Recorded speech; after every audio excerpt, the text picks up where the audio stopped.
गीत गाया, लेकिन देश का दुर्भाग्य कि 26 अक्टूबर को कांग्रेस ने वंदे मातरम पर समझौता कर लिया।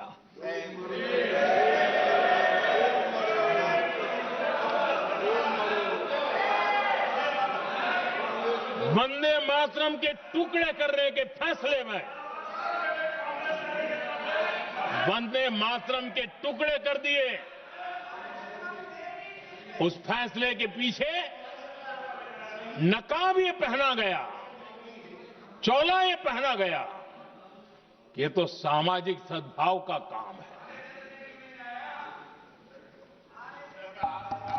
लेकिन इतिहास इस बात का गवाह है कि कांग्रेस ने मुस्लिम लीग के सामने घुटने टेक दिए और मुस्लिम लीग के दबाव में किया। और कांग्रेस का ये तुष्टीकरण की राजनीति को साधने का एक तरीका था। आदरणीय अध्यक्ष जी, तुष्टीकरण की राजनीति के दबाव में कांग्रेस वंदे मातरम के बंटवारे के लिए झुकी। इसलिए कांग्रेस को एक दिन भारत के बंटवारे के लिए झुकना पड़ा।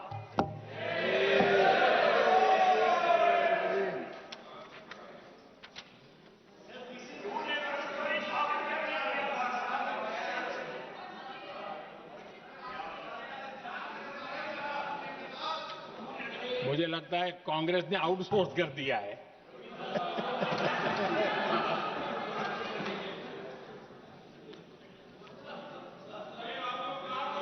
दुर्भाग्य से कांग्रेस की नीतियां वैसी की वैसी थी है। और इतना ही नहीं, आईएनसी चलते चलते एमएमसी हो गया है।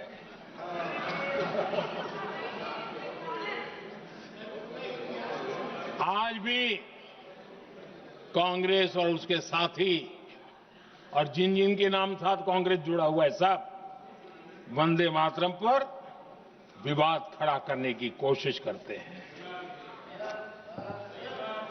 आदरणीय अध्यक्ष महोदय, किसी भी राष्ट्र का चरित्र, उसकी जीवटता, उसके अच्छे कालखंड से ज्यादा जब चुनौतियों का कालखंड होता है, जब संकटों का कालखंड होता है, तब प्रकट होती है, उजागर होती है और सच्चे अर्थ में कसौटी से कसी जाती है। जब कसौटी का काल आता है,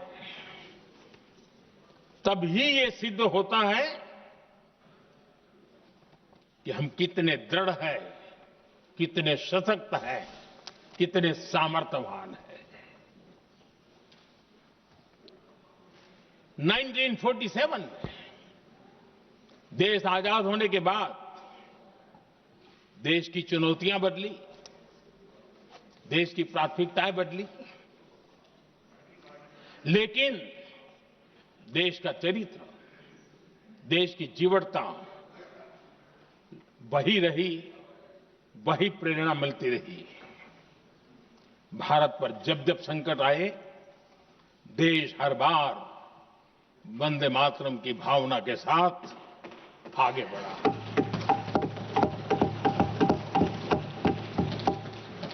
बीच का कालखंड कैसा गया जाने दो, लेकिन आज भी 15 अगस्त 26 जनवरी की जब बात आती है, हर घर तिरंगा की बात आती है, चारों तरफ वो भाव दिखता है, तिरंगे झंडे फहराते। एक जमाना था जब देश पर खाद्य का संकट आया, वही वंदे मातरम का भाव था। मेरे देश के किसानों ने अंदर के भंडार भर दिए और इसके पीछे भाव वही है, वंदे मातरम। जब देश की आजादी को कुचलने की कोशिश हुई, संविधान के पीठ पे छुरा भोंक दिया गया, आपातकाल थोप दिया गया, यही वंदे मातरम की ताकत थी कि देश खड़ा हुआ और परास्त करके रहा। देश पर जब भी युद्ध थोपे गए, देश को जब भी संघर्ष की नौबत आई, यही वंदे मातरम का भाव था। देश का जवान सीमाओं पर अड़ गया और मां भारती का झंडा फहराता रहा, विजय श्री प्राप्त कर। कोरोना जैसे वैश्विक महासंकट आया, यही देश उसी भाव से खड़ा हुआ, उसको भी परास्त करके आगे बढ़ गया। आदरणीय अध्यक्ष जी, यह राष्ट्र की शक्ति है। ये राष्ट्र को भावनाओं से जोड़ने वाला सामर्थ्यवान एक ऊर्जा प्रवाह है। ये चेतना प्रवाह है। ये संस्कृति की अविरल धारा का प्रतिबिंब है, उसका प्रकटीकरण है। ये वंदे मातरम हमारे लिए सिर्फ स्मरण करने का काल नहीं, एक नई ऊर्जा, नई प्रेरणा का लेने का काल बन जाए और हम उसके प्रति समर्पित होते चले। और मैंने पहले कहा, हम लोगों पर तो कर्ज है वंदे मातरम का। वही वंदे मातरम है जिसने वो रास्ता बनाया, जिस रास्ते से हम यहां पहुंचे हैं, और इसलिए हमारा कर्ज बनता है।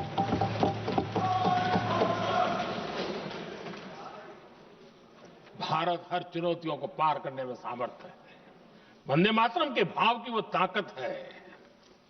वंदे मातरम ये सिर्फ गीत या भावगीत नहीं, ये हमारे लिए प्रेरणा है। राष्ट्र के प्रति कर्तव्यों के लिए हमें झकझोरने वाला काम है और इसलिए हमें निरंतर इसको करते रहना होगा। हम आत्मनिर्भर भारत का सपना लेकर के चल रहे हैं, इसको पूरा कर रहे हैं। वंदे मातरम हमारी प्रेरणा है। हम स्वदेशी आंदोलन को ताकत देना चाहते हैं। समय बदला होगा, रूप बदले होंगे, लेकिन पूज्य गांधी ने जो भाव व्यक्त किया था, उस भाव की ताकत आज भी मौजूद है और वंदे मातरम हमें जोड़ता है। देश के महापुरुषों का सपना था स्वतंत्र भारत का। देश की आज की पीढ़ी का सपना है समृद्ध भारत का। आजाद भारत का सपने को सिंचा था वंदे भारत की भावना है, वंदे मातरम की भावना ने। समृद्ध भारत के सपने को सींचेगा वंदे मातरम की भावना। उसी भावना को लेकर के हमें आगे चलना है और हमें आत्मनिर्भर भारत बनाना। 2047 में देश विकसित भारत बन के रहे। अगर आजादी के 50 साल पहले कोई आजाद भारत का सपना देख सकता था, तो 25 साल पहले हम भी तो समृद्ध भारत का सपना देख सकते हैं, विकसित भारत का सपना देख सकते हैं और इस सपने के लिए अपने आप को खपा भी सकते हैं। इसी मंत्र, इसी संकल्प के साथ वंदे मातरम हमें प्रेरणा देता रहे। वंदे मातरम का हम रण स्वीकार करें, वंदे मातरम की भावना को लेकर के चले, देशवासियों को साथ लेकर के चले, हम सब मिलकर के चले, इस सपने को पूरा करें। इसी एक भाव के साथ ये चर्चा का आज आरंभ हो रहा है। मुझे पूरा विश्वास है कि दोनों सदनों में देश के अंदर वो भाव भरने वाला कारण बनेगा, देश को प्रेरित करने वाला कारण बनेगा, देश की नई पीढ़ी को ऊर्जा देने का कारण बनेगा। इन्हीं शब्दों के साथ आपने मुझे अवसर दिया, मैं आपका बहुत बहुत आभार व्यक्त करता हूं। बहुत बहुत धन्यवाद। वंदे मातरम, वंदे मातरम, वंदे मातरम।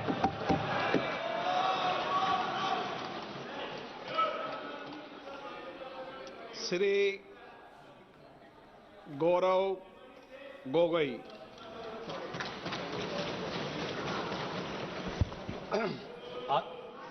आदरणीय अध्यक्ष महोदय, मैं